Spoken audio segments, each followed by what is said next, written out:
खैर,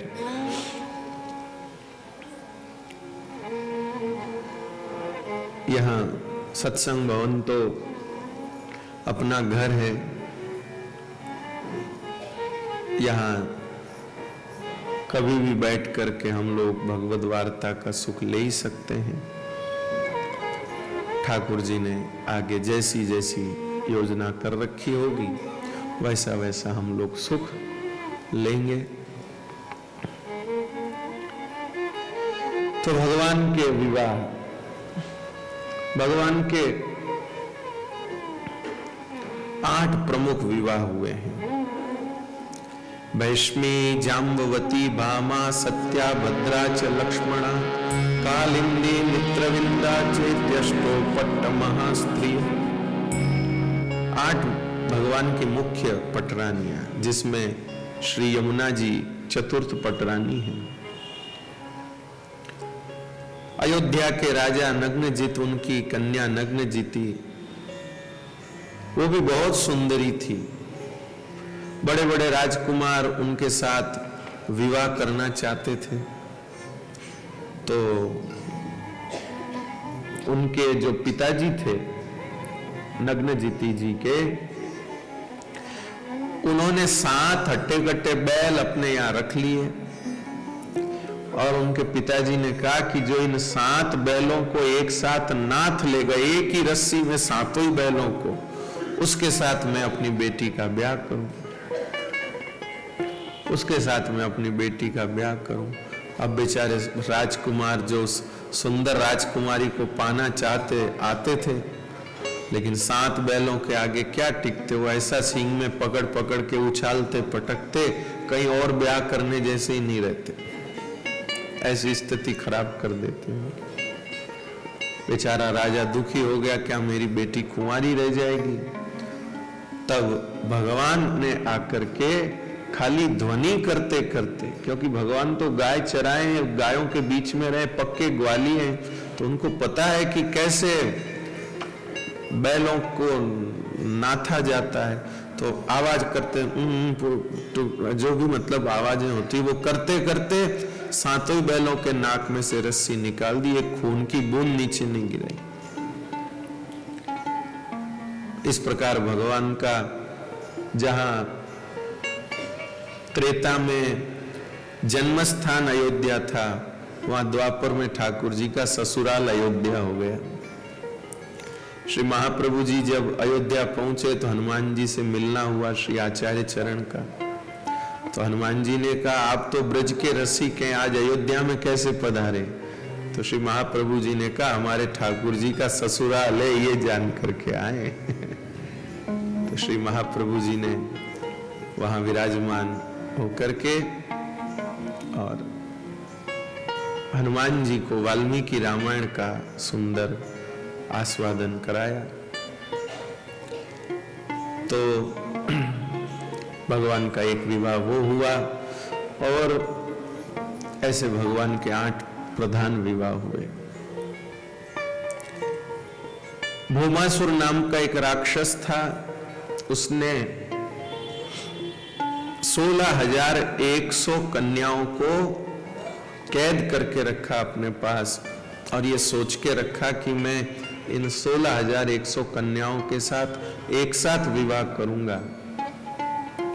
तो जब ये विचार किया तो ये कन्याएं दुखी हो गई कि हम सब के साथ एक साथ ये विवाह करेंगे तो हमारा जीवन तो नष्ट हो जाएगा, फिर ये क्या हमारे साथ व्यवहार करेंगे। सो उन्होंने ठाकुर जी से प्रार्थना करी, तब ठाकुर जी ने उस भौमासुर को परास्त किया और इन कन्याओं को मुक्त कर दिया और कहा अब अपने अपने घर जाओ। तब इन सब कन्याओं ने कहा हम अपने अपने घर तो जाएं, लेकिन अब हम घर जाएंगी तो हमारे घर पर हमारी बड़ी हंसी होगी, लोग तरह तरह की बात बनाएंगे, हमारा जीना मुश्किल हो जाएगा। अब हम तो आपके चरणों में ही सुरक्षित हैं, अब आप हमको अपने चरणों से दूर मत करिए। इस प्रकार उन कन्याओं ने भगवान की शरणागति मांगी और कृपानाथ कोई जीव कैसा भी क्यों न हो, ठाकुर जी उसको मुक्ति शायद नहीं दे सकते। कोई कैसा ही पतित हो, अपावन हो, बिगड़ा हुआ हो, दोषी हो, पापी हो, कैसा भी हो, शायद मुक्ति उसको नहीं दे सकते भगवान, शायद भक्ति भी नहीं दे सकते, शायद अपनी सामीप्यता भी नहीं दे सकते। लेकिन अगर ऐसा प्राणी भी भगवान से शरणागति मांगे तो भगवान उसमें पीछे नहीं हट सकते। ठाकुर जी उस समय ऐसा नहीं कह सकते कि नहीं मैं तुझे शरण में नहीं लूंगा, ये भगवान कर ही नहीं सकते। इसी चीज में, इसी मामले में ठाकुर जी बंधे हुए हैं। भगवान हर चीज में खुले हैं, स्वतंत्र हैं। ठाकुर जी हर चीज में खुले हैं, स्वतंत्र हैं, उनकी जो इच्छा हो जैसा वो कर सकते हैं। लेकिन अगर कोई शरण में आ जाए तो उसको मना करने में भगवान स्वतंत्र नहीं, भले उसमें कितने ही दोष आदि हो, भगवान को उसे स्वीकार करना ही पड़ेगा। ठाकुर जी को उन्हें स्वीकार करना ही पड़ेगा, मना नहीं कर सकते।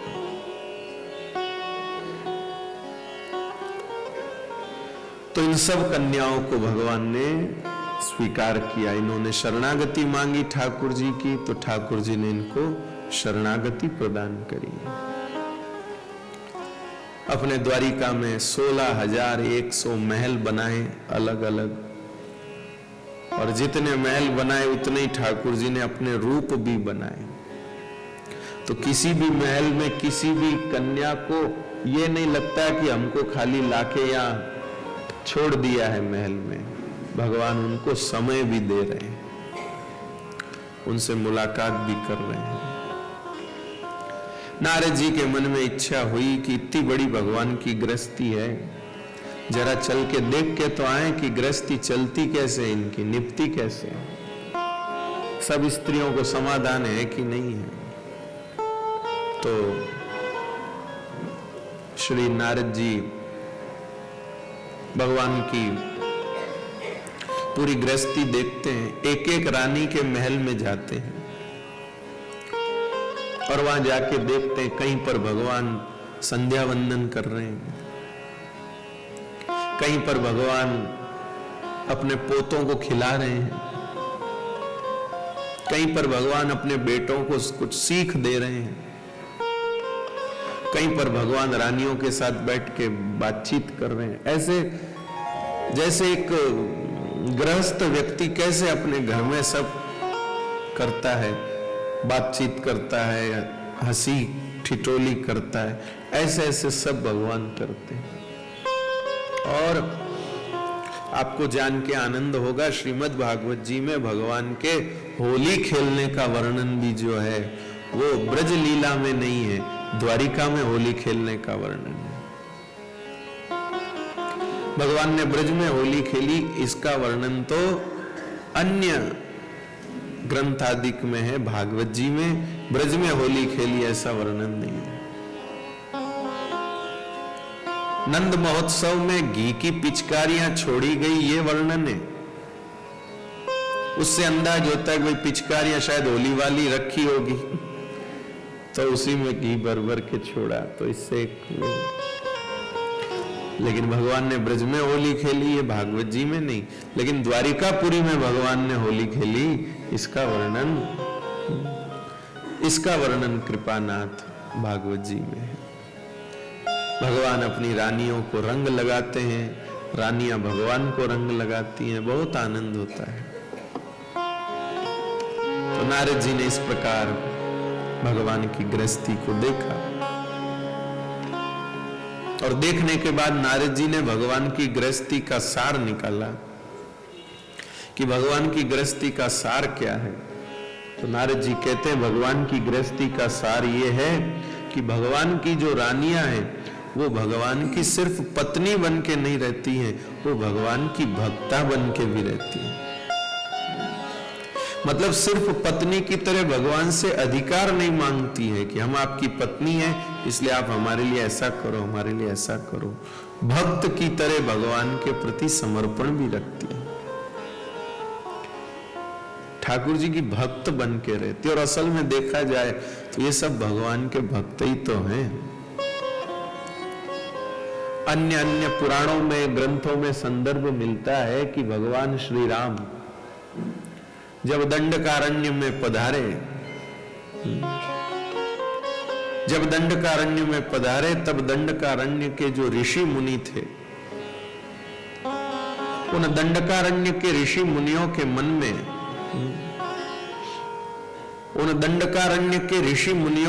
में इच्छा हुई।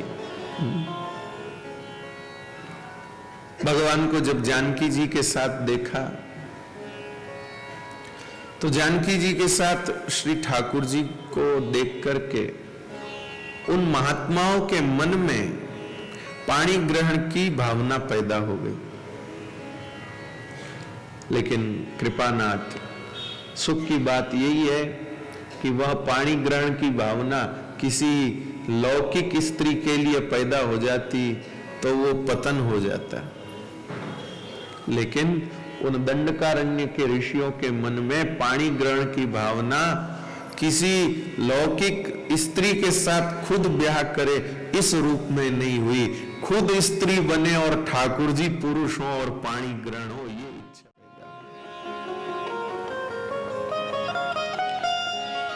अब भगवान बोले, देखिए ये तो ठीक नहीं हो रहा है। सब महात्मा भगवान से मन ही मन यही प्रार्थना करने लगे, हमें अपनी अर्धांगिनी बनाओ, हमें अपनी पत्नी बनाओ। भगवान राम ने कहा कि मुश्किल से तो ये मर्यादा का रूप निभ रहा है, और अब आप जैसे महात्माओं को अपनी पत्नी बना लूंगा तो फिर वो मर्यादा पुरुषोत्तम वाला रूप कहां रहेगा, फिर वो स्वरूप कहां रहेगा। लोग कहेंगे देखो महात्माओं को स्त्री बना बना के ब्याह कर लिया। इसलिए ठाकुर जी ने, उन महात्माओं ने भी मन ही मन प्रार्थना करी श्री रघुनाथ जी से, और रघुनाथ जी ने भी मन ही मन उनको सांत्वना दी कि अभी थोड़ा सा आप ठंड रखो, थोड़ा सा आप धैर्य रखो, जब कृष्ण अवतार होगा तब मैं आप सबको आपका मनोरथ पूरा करूंगा। तब वे महात्माओं को थोड़ा धैर्य हुआ, तो वे जो दंडकारण्य के ऋषि थे, वो सब ऋषि जो हैं यहाँ आए हैं भगवान की अर्धांगिनी बनके। कृपानाथ, ये सब राम अवतार के पात्र ही यहाँ आए हैं जिनको भगवान समाधान दे रहे हैं। कृपानाथ,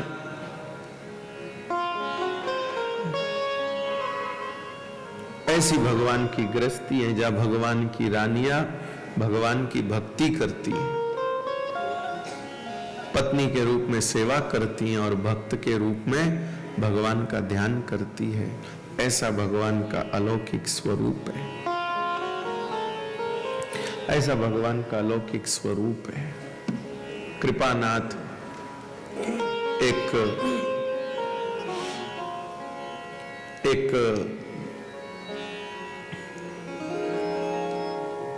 बार ऐसा अवसर आया,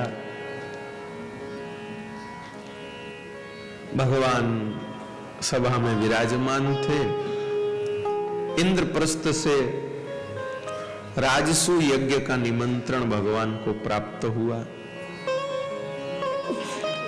और जहां राजसू यज्ञ का निमंत्रण भगवान को प्राप्त हुआ, वहीं जरासंध नाम का जो राक्षस था, उसने हजारों राजाओं को कैद कर रखा था। वहां से भी उन राजाओं ने विनती पत्र भेजा कि हमारा उद्धार करो, हमको मुक्त करो। तब भगवान सोचने लगे कि हम किधर जाएं, राजसू यज्ञ में जाएं, राजसू यज्ञ में जाएं या जाकर के जरासंध के साथ युद्ध करें। तब भगवान ने उद्धव जी से पूछा, हे उद्धव, तुम बताओ हमें क्या करना चाहिए? तो उद्धव जी ने कहा, भगवान आप सब जानते हैं, मैं भला आपको क्या सलाह दे सकता हूं, लेकिन फिर भी आपने मुझसे पूछा है तो मेरी तो यही सम्मति है कि हमको राजसू यज्ञ में जाना चाहिए, और बिना दिग्विजय के राजसू यज्ञ हो नहीं सकता। दिग्विजय यानी समस्त राजाओं को जीत लेना। समस्त राजाओं को जीते बगैर तो राजसू यज्ञ हो नहीं सकता, और जब सब राजाओं को जीतेंगे तो फिर यहाँ जरासंध कहां बचेगा, इसका भी हो जाएगा। तो भगवान बोले, वाह उद्धव, क्या बढ़िया सलाह दी है। अब भगवान को करना जो तो भगवान के मन में है ही है, लेकिन फिर भी अपने छोटों से पूछ करके करते हैं और उनको सम्मान प्रदान करते हैं। ये बड़ों की रीत है। छोटों को बात पूछते हैं और बात पूछकर उनको सम्मान देते हैं। छोटों से बात पूछना ही उनको सम्मान देना है। बड़ों से तो सब पूछते हैं, लेकिन छोटों से जब पूछे तो उनको बड़ा अच्छा लगता है। भगवान राजसू यज्ञ के लिए पधारे। भीम को अर्जुन को साथ लेकर जरासंध के वहां गए, तो जरासंध ने भगवान के साथ तो युद्ध करने से मना कर दिया। बोले, तुम तो भाग जाते हो मैदान छोड़ के, इसलिए तुम्हारे साथ नहीं लड़ूंगा। हाँ, ये भीम मेरी बराबरी का, इसके साथ लड़ूंगा। अब दोनों लड़ते हैं, दोनों बराबरी के योद्धा। खूब घमासान युद्ध होता है, लेकिन हारे एक भी नहीं। एक दिन भीम भगवान के पास आया, बोले, भगवान मेरे को शक हो रहा है। ठाकुर जी ने कहा, तुमको क्या शक हो रहा है? भीमसेन जी ने कहा, मुझे शक ये हो रहा है कि आप यहाँ पर जरासंध को हराने के लिए मुझे लाए हो कि अपना मनोरंजन करने के लिए मुझे लाए हो? हम लोगों की कुश्ती होती, आप तो कुश्ती देखने का आनंद लेते हैं, वो घुसे ही घुसे मार के न जाने अंदर ही अंदर मेरे कितनी हड्डियां तोड़ दी होगी। अब और कितने दिन आप ये मनोरंजन कराओगे अपना? ठाकुर जी ने कहा, प्यारे मैं मनोरंजन कराऊंगा तेरी पिटाई करवा के? तो बोले, तो फिर ये मरता क्यों नहीं है? आप मेरे पक्ष में हैं, आपका आशीर्वाद मेरे साथ है, फिर ये मरता क्यों नहीं? भगवान ने कहा, प्यारे मुझे एक बात बता, जब तू युद्ध करता है ना, तब मैं बराबर तुझे देखता हूं। जब तू युद्ध करता है तो मैं बराबर तुझे देखता हूं, और मन ही मन सोचता हूं कि अगर तू भी मुझे देखे तो मैं तुझे दाव बताऊं कि इसको कैसे मारना है, पटकना है। पर तू मुझे देखता नहीं है तो फिर मैं दाव कैसे बताऊं? अगर मेरा बताया हुआ दाव तू खेलेगा तो ये जरासंध उसी समय समाप्त हो जाएगा, पर तू मुझे देखता ही नहीं। मैं हाथ यूं किए खड़ा रहता हूं कि तू मुझे देखे तो मैं तुझे बता दूं भाई तू ऐसे ऐसे इसको मार सकता है, लेकिन तू देखता ही नहीं। कृपानाथ, जगत में जो विषय वासना है ये सब जरासंधी है। इनके साथ हम लोग युद्ध करते हैं लेकिन खुद ही पिटते हैं। ये विषय हम पर हावी होते हैं, वासनाएं हम पर हावी होती है, खुद ही पिटते हैं। क्यों पिटते हैं? क्योंकि भगवान जो दाव बताते हैं वो हम देखते ही नहीं। भगवान की तरफ देखे तो दाव समझ में आवे। इसलिए भैया, जगत में, जीवन में कैसा भी संघर्ष क्यों ना हो, जो भगवान को देखते हैं, भगवान अपने आप उनको जगत को जीतने का दाव बता देते हैं। जो भगवान को देखते हैं, भगवान अपने आप उनको जगत को जीतने का दाव बता देते हैं। भले ही आपको लगता होगा कि राम जी कुछ बोलते नहीं, लेकिन सब समझा देते हैं। भले ही आपको लगता होगा श्रीनाथ जी कुछ बोलते नहीं, लेकिन सब समझा देते हैं। आप उनको देखो तो सही, सारे दाव बता देंगे कैसे जगत को जीतना है, कैसे मन को जीतना है, कैसे विषयों को जीतना है।